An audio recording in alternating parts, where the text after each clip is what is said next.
Hello friends, நான் சாவித்ரி பேசுகிறேன். இன்றைக்கி வீடியோவில் ஹோம் மேக்கராக இருக்கவங்க வீட்டு செலவுலேருந்து 1,00,000 ரூபாய் சேவ் பண்ணுறதுக்கு 7 டிப்ஸு நம்ம பார்க்க போகிறோம். ஒரு வருஷத்தில் 1,00,000 ரூபாயிலேருந்து 1,20,000 வரை ஈஸியாக சேவ் பண்ண முடியும். நான் ஏற்கனவே 50,000 ரூபாய் எப்படி சேவ் பண்ணலாம் 5 டிப்ஸை ஃபாலோ பண்ணின்னு சொல்லி வீடியோ போட்டிருக்கேன். அந்த வீடியோவும் நான் பின்னாடி அட்டாச் பண்ணுறேன். அந்த 5 டிப்ஸோட 2 எக்ஸ்ட்ரா டிப்ஸை மட்டும் நம்ம ஃபாலோ பண்ணால் போதும். நம்மளால் கண்டிப்பாக ஒரு வருஷத்துக்கு 1,00,000 ரூபாயிலேருந்து 1,24,000 வரையும் ஈஸியாக சேவ் பண்ண முடியும். நான் ப்ராக்டிக்கலாக ஃபாலோ பண்ணுற டிப்ஸை தான் உங்கள் கூட ஷேர் பண்ணுறேன். எனக்கு ஒரு நல்ல ரிசல்ட்டை கொடுத்துருக்கு. வருஷம் என்னால் 1,00,000 ரூபாய்க்கு மேலே சேவ் பண்ண முடியுது. அது என்ன டிப்ஸு அப்படின்றத ஃபஸ்ட்டு பார்க்க போகிறோம். நம்ம இந்த 1,00,000 ரூபாவை சேவ் பண்ணுறதுக்கு ஒரு வருஷம் நம்ம கோலை ஃபிக்ஸ் பண்ணிக்கணும். ஒரு வருஷத்துக்கு நம்ம சேவ் பண்ணக்கூடிய அமௌண்ட் எவ்வளோனா 1,00,000லேருந்து 1,24,000. அதாவது நம்ம பேங்க்கில் போட்டால் ஒரு 4,000 ரூபாய் இன்ட்ரெஸ்ட் கிடைக்கும் அப்படின்ற மாதிரி நான் போட்டிருக்கேன். 1,00,000 ரூபாய் நம்ம சேவ் பண்ணோம் 12 மாதத்துலன்னா ஒரு மாதத்துக்கு எவ்வளோ நம்ம சேவ் பண்ணோன்னா 8,333 ரூபாய் சேவ் பண்ணோம். இந்த 8,333 ரூபான்றது பார்த்திங்கன்னா நம்ம கணவன்மார்கள் நம்மளுக்கு வீட்டு செலவுக்கு கொடுக்குற பணத்தில் ஒரு அடியாக கண்டிப்பாக எடுத்து வைக்கவே முடியாது. அப்படி எடுத்து வச்சா நம்மளால் வீட்டையே ரன் பண்ண முடியாது. இந்த 8,333 ரூபாவை நம்ம எப்படி எடுத்து வைக்கலாம் அப்படின்னா, நம்ம ஒரு 7 டிப்ஸை ஃபாலோ பண்ணி கொஞ்சம் கொஞ்சமாக மாதமாக எடுத்து வச்சோம்னா கண்டிப்பாக நம்மளால் 1,00,000 ரூபாயிலேருந்து 1,50,000 ரூபாய் வரையும் ஈஸியாக சேவ் பண்ண முடியும். ஏற்கனவே பார்த்த நம்ம 5 டிப்ஸை ஃபஸ்ட்டு பார்த்துருவோம். அதுக்கப்புறமா எக்ஸ்ட்ரா 2 டிப்ஸு லாஸ்ட்டாக ஆட் பண்ணியிருக்கேன். அந்த 2 டிப்ஸை நீங்கள் ஃபாலோ பண்ணிங்கன்னா கண்டிப்பாக உங்களால் வருஷத்துக்கு 1,00,000 ரூபாயிலேருந்து 1,24,000 வரையும் ஈஸியாக சேவ் பண்ண முடியும். ஃபஸ்ட்டு டிப்ஸு எல்லாருக்கும் தெரிஞ்சது தான். சேல்ரி வந்த உடனே நம்ம ஒரு 500 ரூபாவை எடுத்து சேவிங்ஸ் அக்கௌண்ட்டில் போட்டு வைக்கணும். நானும் அப்படி தான் சேல்ரி வந்த உடனே ஒரு 500 ரூபாவை எடுத்து சேவிங்ஸ் அக்கௌண்ட்டில் போட்டு வச்சுருந்தேன். ஆல்ரெடி சேவிங்ஸ் அக்கௌண்ட்டில் 2,000 ரூபாய் இருந்துச்சு. நான் ஒரு 12 மாதத்துக்கு 500 ரூபாய் போட்ட உடனே 6,000 ரூபாய் ஆச்சு. ஆக மொத்தம் 8,000 ரூபாய். செகண்டு குலுக்கு சீட்டு 1 5 மந்த்து நான் மாதம் 2,000 ரூபாய் 10,000 ரூபாய் சேவ் பண்ணேன். திரும்பவும் அந்த ஃபஸ்ட்டு சீட்டு முடிஞ்சோடனே 2வது ஸ்டார்ட் பண்ணாங்க 5 மாத சீட்டு. அதை நான் அந்த சீட்டில் ஜாயின் பண்ணேன். மாதம் 2,000 ரூபாய் 10,000 ரூபாய். ஒரு வருஷத்துலேயே 20,000 ரூபாய் நான் இந்த குலுக்கு சீட்டில் சேவ் பண்ணேன் என்னுடைய செலவுலேருந்து. 3வது கிராசரி சேவிங்ஸு.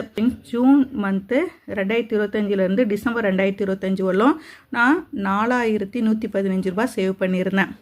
ஜனவரியிலேருந்து 2026 ஏப்ரல் 2026 வரையும் நான் 2,050 ரூபாய் சேவ் பண்ணியிருந்தேன். ஆக மொத்தம் டோட்டல் 6,165 ரூபாய் நான் கிராசரியில் சேவ் பண்ணியிருந்தேன். 4வது எக்ஸ்ட்ரா ஒரு வார பணம். நம்ம 4 வாரம் இருந்துச்சுன்னா 5 வாரத்துக்கான பணத்தை எடுத்து வைக்கும்போது 5வது வார பணம் சேவிங்ஸாக மாறும் இல்லைங்களா? அது மாதிரி எடுத்து வச்சதில் நான் ஜூன் 2025லேருந்து டிசம்பர் 2025 வரையும் நான் எவ்வளோ சேவ் பண்ணியிருந்தேன்னா 4,900 ரூபாய் சேவ் பண்ணியிருந்தேன். ஜனவரி 2026லேருந்து ஏப்ரல் 2026 இந்த வருஷம் வரையும் 1,500 ரூபாய் சேவ் பண்ணியிருந்தேன். ஆக மொத்தம் 6,400 ரூபாய் நான் எக்ஸ்ட்ரா ஒரு வார பணம் சேவ் பண்ணியிருந்தேன். 5வது பார்த்திங்கன்னா கோல்டு லாக்கர். நவம்பரில் ஸ்டார்ட் பண்ணேன். மார்ச் வரையும் நான் 2,000 ரூபாய் போட்டதில் 10,000 ரூபாய் எனக்கு கோல்டு லாக்கரில் இருக்குது.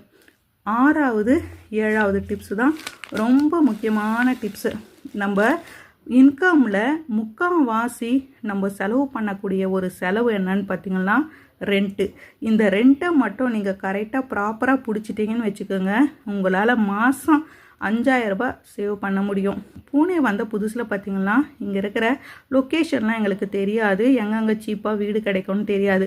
அதனால் என்ன பண்ணிட்டோம், நாங்கள் ஒரு பெரிய அப்பார்ட்மெண்ட்டில் போய் மாட்டிட்டோம். ஸ்டார்டிங்கே பார்த்திங்கன்னா 2022 ரெண்ட்டு 16,000 ரூபாய் இருந்துச்சு.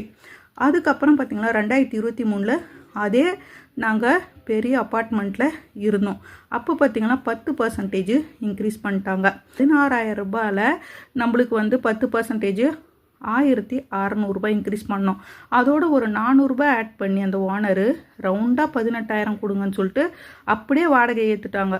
18,000 வந்து எங்கள் சேலரியிலேருந்து போகும்போது எங்களுக்கே இவ்வளோ பெரிய அமௌண்ட்டு போகுது, நம்ம கையில் ஒன்றுமே இல்லையே, ரெண்ட்டுக்கு போய் இவ்வளோ கொடுக்குறோமே அப்படின்ற மாதிரி ஆயிடுச்சு. இந்த 2 வருஷம் நாங்கள் வந்து அந்த பெரிய அப்பார்ட்மெண்ட்லேயே ஓட்டினோம். அதுக்கப்புறம் 2024 நாங்கள் என்ன பண்ணோன்னா ஒரு புரோக்கரை பிடிச்சி அதை விட ஒரு கம்மியான ஃபெசிலிட்டி இருக்கிற மாதிரி, மிடில் கிளாஸ் இருக்கிற மாதிரி ஒரு அப்பார்ட்மெண்ட்டுக்கு வந்துட்டோம். அங்கே ரெண்ட்டு பார்த்திங்கன்னா 15,000 சொன்னாங்க. நாங்கள் புரோக்கர்கிட்ட பேசி 13,500 ரூபாய்க்கு வந்தோம். 2024லேருந்து 2025 போன வருஷம் வரையும் அதே ரெண்ட்டு தான் இப்போவும் எங்களுக்கு இருக்குது. இன்க்ரீஸ் எதுவும் பண்ணல. 13,500 ரூபா தான். பாருங்கள், 18,000 ரூபாலேருந்து எனக்கு 13,500 ரூபா அப்படியே ரெண்ட் குறைஞ்சிது. எனக்கு 4,500 ரூபா எனக்கு ரெண்ட்டில் மட்டுமே மாதமான மீதியாக ஆரம்பிச்சுது. இந்த 2 டிப்ஸும் ரொம்ப முக்கியமான டிப்ஸு. ஒன்று ரெண்ட்டு. இந்த ரெண்ட்டில் தான் நம்மளுடைய முக்கால்வாசி பணம் போகுது. இந்த ரெண்ட்டை கண்டிப்பாக நம்ம குறைச்சோம்னா நம்மளால் கண்டிப்பாக பணத்தை அதிகமாக சேவ் பண்ண முடியும். ரெண்ட்டில் மட்டுமே 4,500 ரூபா மாதம் எனக்கு இப்போது சேவ் ஆகுது. அடுத்தது 7வது சூப்பரான ஒரு டிப்ஸு, ஸ்கூல் டிரான்ஸ்போர்ட்டு. நம்ம குழந்தைங்கள்லாம் ஸ்கூலுக்கு போவாங்க. நான் வந்து ரெண்ட்டு பார்க்கும்போதே ஸ்கூல் பக்கத்துலேயே பார்த்துட்டேன்.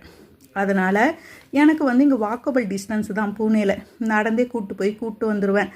டிரான்ஸ்போர்ட்டுக்குன்னு கேட்கும் பொழுது பார்த்திங்கன்னா 17,000 ரூபா வருஷத்துக்கு நம்ம டிரான்ஸ்போர்ட்டுக்கு கட்டணும். மாதம் 1,430 ரூபா எனக்கு வந்து டிரான்ஸ்போர்ட்டுக்கு வரும். இந்த பணம் எனக்கு வந்து மாதமானா சேவ் ஆக ஆரம்பிச்சிருக்கு. 17,000 ரூபா வருஷத்துக்கு கட்ட வேண்டியது எனக்கு அந்த 17,000 ரூபா மிச்சம். மாதத்துக்கு 1,430 ரூபா எனக்கு இந்த ஸ்கூல் டிரான்ஸ்போர்ட்டில் சேவ் ஆகுது. ஆல்ரெடி வந்து இந்த 5 பாயிண்ட்டும் ஃபாலோ பண்ணி தான் 50,000 நான் சேவ் பண்ணுறதை போட்டிருப்பேன். உங்களுக்கு 1,00,000 ரூபாய்க்கு மேலே சேவ் பண்ணோன்னா இந்த 2 டிப்ஸை மட்டும் ஃபாலோ பண்ணி பாருங்கள். கண்டிப்பாக உங்களால் வந்து மாதம் 10,000 ரூபாய் சேவ் பண்ண முடியும். ரெண்ட்டும் ஸ்கூல் டிரான்ஸ்போர்ட்டும். ரெண்ட்டு பார்க்குற வீட்டுக்கு பக்கத்துலேயே ஸ்கூல் இருக்கிற மாதிரி பார்த்துக்குங்க. அப்போ வந்து உங்களுக்கு வந்து டிரான்ஸ்போர்ட் பணமும் மிச்சமாகும். ரெண்ட்டு குறைவாக இருக்கிற மாதிரி பார்த்தீங்கன்னா ரெண்ட்லேயும் சேவ் பண்ண முடியும். பாருங்கள், ரெண்ட்டும் ஸ்கூல் ஃபீஸுமே ஆட் பண்ணாவே எனக்கு எவ்வளோ வருதுன்னா 5,900 ரூபாய் எனக்கு மாதம் சேவ் ஆகுது. இந்த 7 டிப்ஸை ஃபாலோ பண்ணுறதுனால தான் என்னால் மாதம் 10,000 ரூபாய்க்கு மேலே சேவ் பண்ண முடியுது. அந்த 10,000 ரூபாவை நான் என்ன பண்ணுறேன்னா ஆர்டி போடுறேன். என் சேனலை ரெகுலராக ஃபாலோ பண்ணுறவங்களுக்கு தெரியும். நான் ஆர்டி போட்டு வருஷம் நான் அதை க்ளோஸ் பண்ணி எடுத்து ஜொல்லோனை க்ளோஸ் பண்ணுறேன். இந்த வருஷமும் நான் ஆர்டி க்ளோஸ் பண்ண போகிறேன். இந்த 7 டிப்ஸை ஃபாலோ பண்ணி தான் நான் மாதம் 10,000 ரூபாய் சேவ் பண்ணுறேன். நீங்களும் இந்த டிப்ஸ் எல்லாம் ஃபாலோ பண்ணி பாருங்கள். உங்களாலையும் ஈஸியாக மாதம் 10,000 ரூபாய் சேவ் பண்ண முடியும். இந்த வீடியோ, இந்த டிப்ஸ் எல்லாம் உங்களுக்கு யூஸ்ஃபுல்லாக இருந்துச்சுன்னா என் சேனலை நீங்கள் சப்ஸ்கிரைப் பண்ணுங்கள், லைக் பண்ணுங்கள், ஷேர் பண்ணுங்கள், ஹை பட்டனை ப்ரெஸ் பண்ணுங்கள். Thank you friends.